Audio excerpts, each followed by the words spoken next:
नमस्कार, मैं सीबीएसई गुरु स्वागत करता हूं आपका अपने यूट्यूब चैनल पे। कैसे हैं आप लोग? उम्मीद है कि अच्छे होंगे। तो जैसे कि अभी तक हमने पढ़ चुके हैं कि शेप ऑफ द ऑर्बिटल क्या होता है, जहां पे हमने शेप ऑफ द ऑर्बिटल के बारे में पढ़ा था कि भाई मेरा एस का इस तरीके से होगा, स्फेरिकल होगा, इस तरह पी का मेरा इस तरीके से दो लोब वाला होगा और डी का मेरा आपका d x y, d x z, d y z और d x square minus y square का कुछ इस प्रकार से होगा, ठीक है। और डी जेड स्क्वायर का आपका कुछ इस प्रकार से होगा, ठीक है, बीच में इस तरह से, इस प्रकार से मेरा कुछ शेप हमने पढ़ा था। अब हम पढ़ेंगे ऑर्बिटल की एनर्जी के बारे में, ठीक है। शेप तो हम जान चुके हैं किस तरीके का शेप होता है। अब हम पढ़ेंगे ऑर्बिटल की एनर्जी के बारे में कि एनर्जी, ऑर्बिटल का एनर्जी किस तरीके का होता है, एस का एनर्जी, पी का एनर्जी, डी का एनर्जी, एफ का एनर्जी, उसके बारे में थोड़ा डिटेल पढ़ते हैं। चलिए, तो सबसे पहले हम आगे देखते हैं एनर्जी ऑफ ऑर्बिटल्स, ठीक है। एनर्जी ऑफ ऑर्बिटल्स पढ़ते हैं तो कैसे पढ़ते हैं, चलिए देखते हैं। तो एनर्जी ऑफ ऑर्बिटल्स में सबसे पहले हमें जानना होगा कि जब जैसे न्यूक्लियस है,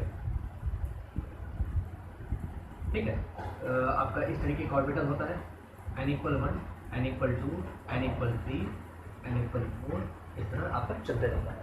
ये एनर्जी ऑफ द ऑर्बिटल हम बात कर रहे हैं single electron system,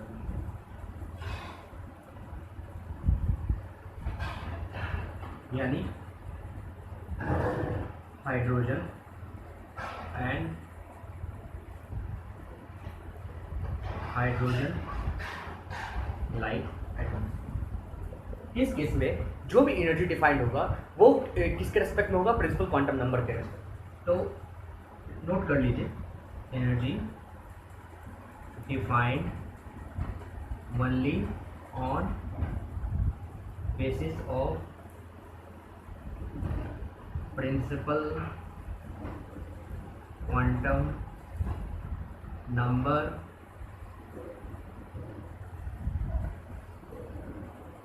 in case of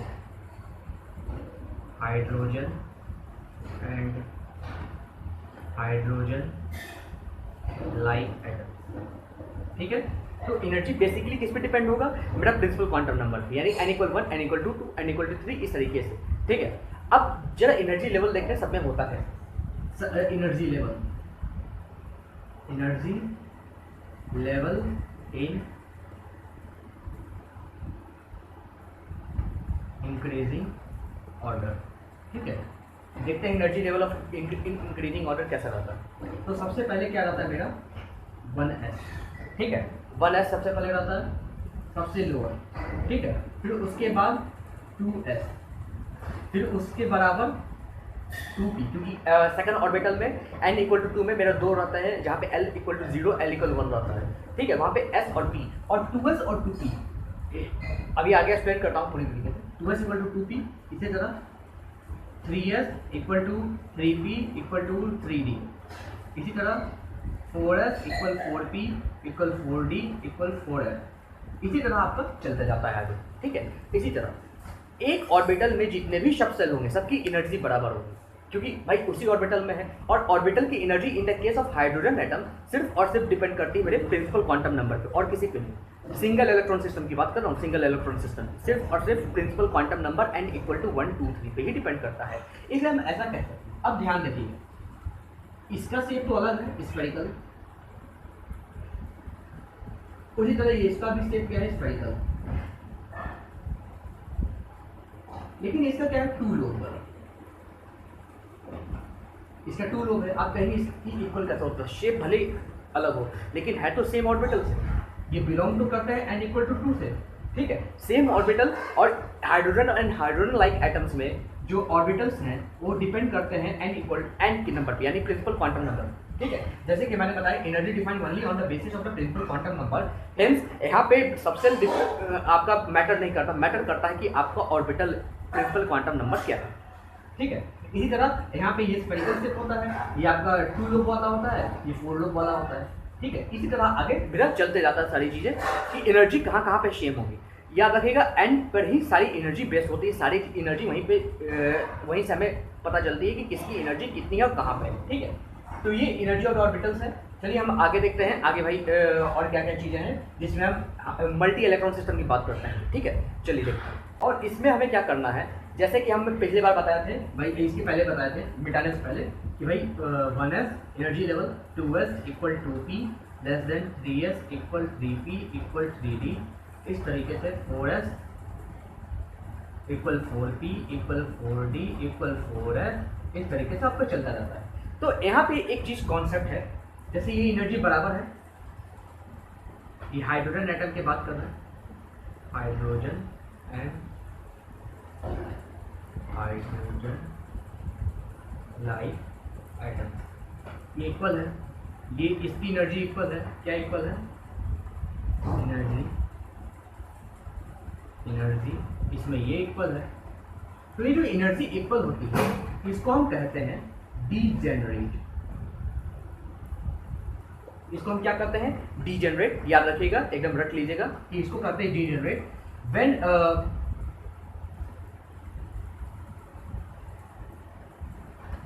to shell of same orbital in case of hydrogen and hydrogen like atoms compared in terms of energy, then they are equal in energy and they are called degenerate। ठीक है, ये आपको याद होना चाहिए ये statement. ठीक है, डीजेनरेट इसको कहते हैं। उसके अलावा न्यूक्लियस है, जो एकदम नियरेस्ट इलेक्ट्रॉन होता है, जो न्यूक्लियस के पास होता है, उस इलेक्ट्रॉन को कहते हैं वो इलेक्ट्रॉन ग्राउंड स्टेट में, electron nearest to nucleus are said to be ground state. ठीक है, उसको कहेंगे भाई वो ग्राउंड स्टेट है। यही अगर ये मान लीजिए, ये मानना चाहिए 1s होता है, 2s 2p, ये 3s 3p 3d। ठीक है, तो इस तरीके से हम अगर कहें ये कि if electron are in 2s 2p 3s 3p 3d orbital, then electron is in excited state। ठीक है, ये कहेंगे इलेक्ट्रॉन जो है एक्साइटेड स्टेट में। अगर इलेक्ट्रॉन 1s पे है तो वह ग्राउंड स्टेट में। 1s के अलावा अगर वो 2s 2p 3s 3p 3d इस तरह के सेल में होता है, सब सेल में होता है, तब वह मेरा एक्साइटेड स्टेट में होता है। ये थोड़ा याद रखिए। ठीक है, तो याद रखिएगा, ये तो हम भी जानते हैं कि इलेक्ट्रॉन जब यहाँ से हायर में जाता है तो एनर्जी को एब्जॉर्ब करता है, और जब हायर से लोअर में आता है तो इलेक्ट्रोमैग्नेटिक रेडिएशन को क्या करता है, एमिट करता है। मैंने पहले पढ़ा चुका है।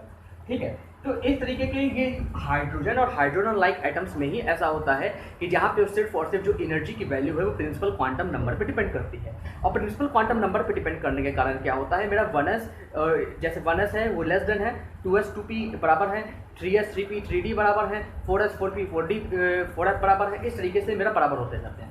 लेकिन अगर मल्टी इलेक्ट्रॉन सिस्टम की बात करें तो ऐसा नहीं होता है। यहाँ पे प्रिंसिपल क्वांटम नंबर के अलावा एजीमुथल क्वांटम नंबर यानी एल पे भी डिपेंड करता है। मल्टी इलेक्ट्रॉन सिस्टम में एल पे भी डिपेंड करता है मेरा, और उसके कारण क्या होता है, SPDF में भी एनर्जी का कंपटीशन होता है, जहाँ पे हम देखेंगे अभी आगे कि S less than P less than D less than F इस तरीके के पाए जाते हैं। ठीक है, और ऐसा नहीं कि जैसे मान लीजिए 3s है तो उसके बाद ही आपका, जैसे मान लीजिए 3s है तो उसके बाद ही आपका 4s आएगा। वैसे तो आएगा 3s के बाद 4s, लेकिन जैसे मान लीजिए 3d है तो ये जान के आपको आश्चर्य होगा कि इन case of multi electron system 4s पहले आता है, उसके बाद 3d आता है। ऐसा नहीं कि पहले 3D या फिर 4s आए। जब एनर्जी के डायग्राम बनाएंगे तब दिखाएंगे आपको कि ऐसा आता है। ठीक है, चलिए देखते हैं उसको मल्टी इलेक्ट्रॉन सिस्टम पर। चलिए हम मल्टी इलेक्ट्रॉन सिस्टम के लिए देखते हैं। और multi electron system, multi electron system के लिए हम क्या देखेंगे कि जैसे कि हम देखते थे सिंगल इलेक्ट्रॉन सिस्टम के लिए,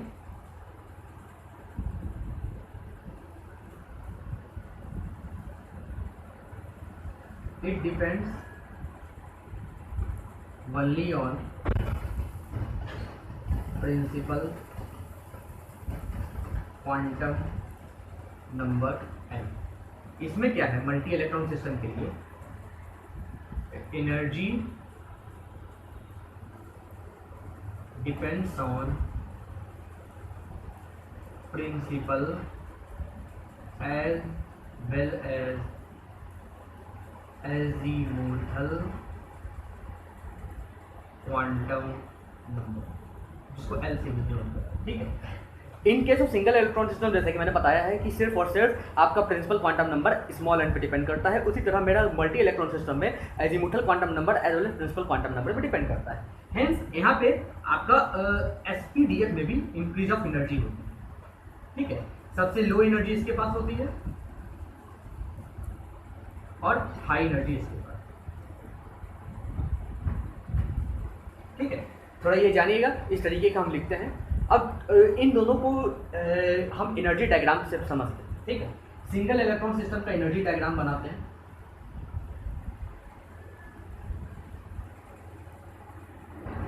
सिंगल इलेक्ट्रॉन सिस्टम का एनर्जी डायग्राम, इसका कुछ एनर्जी डायग्राम इस तरीके का बनेगा।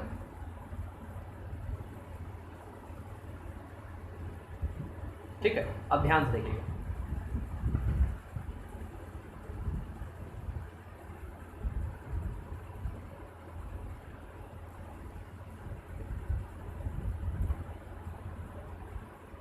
ठीक है, ये 1s है, ये 2s है, और in single electron system 2s और 2p एक होता है।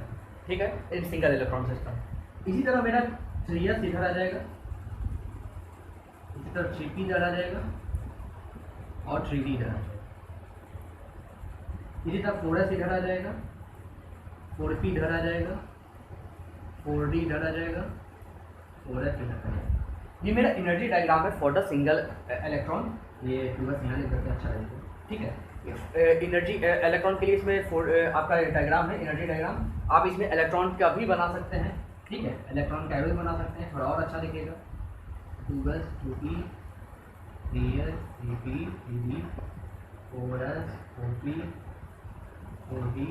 ठीक है, ये energy diagram for the single electron system. अब मल्टी इलेक्ट्रॉन सिस्टम के बारे में देखते हैं।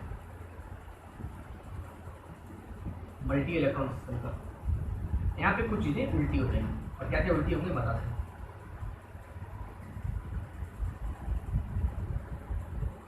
और यहाँ पे सिमिलर नहीं है।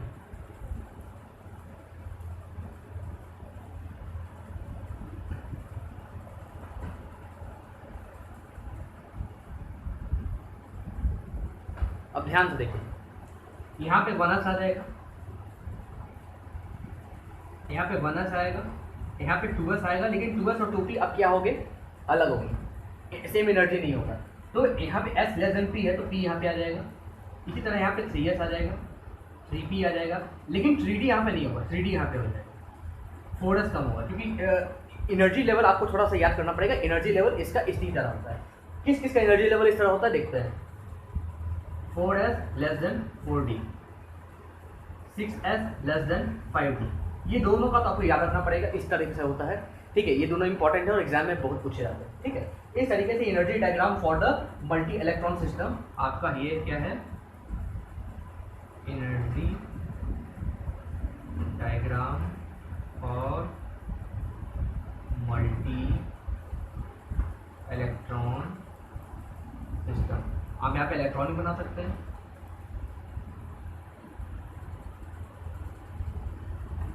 ठीक है, इस तरीके का energy diagram for multi electron होगा, और इस सिंगल इलेक्ट्रॉन के लिए एनर्जी डायग्राम होगा। फिर से गलती है यहाँ पे, 4s लेस देन 3d होगा। 4d तो होगा ही, लेकिन 3d यहाँ पे 3d है ना, यहाँ पे 4s इज लेस देन। ठीक है, एनर्जी लेवल ये थोड़ा ध्यान रखें। तो आज तक के लिए इतना ही, ठीक है। अगले बार हम पढ़ेंगे कि किस तरीके से हम ये जानेंगे कि आउटर मोस्ट इलेक्ट्रॉन के बारे में, किस तरीके से वो न्यूक्लियस और इलेक्ट्रॉन से रिपल्जन लेता है, न्यूक्लियस से अट्रैक्शन लेता है। इस सारी चीज़ के बारे में बात करेंगे। शील्डिंग ऑफ द इलेक्ट्रॉन्स के बारे में बात करेंगे, outermost shell of the electron के बारे में बात करेंगे, बहुत सारी चीज़ों के बारे में बात करेंगे। अब वो समय आ गया है जब हमें इलेक्ट्रॉन की filling as well as SPDF में उससे आपका इलेक्ट्रॉनिक कॉन्फ़िगरेशन बनाना पूरा अब हम सीख सकें, ठीक है। धीरे धीरे सीखेंगे, आपको अच्छा लगेगा। एक एक टॉपिक करके सीख रहे हैं, आपको एक एक टॉपिक में अच्छा लगने वाला है, ठीक है।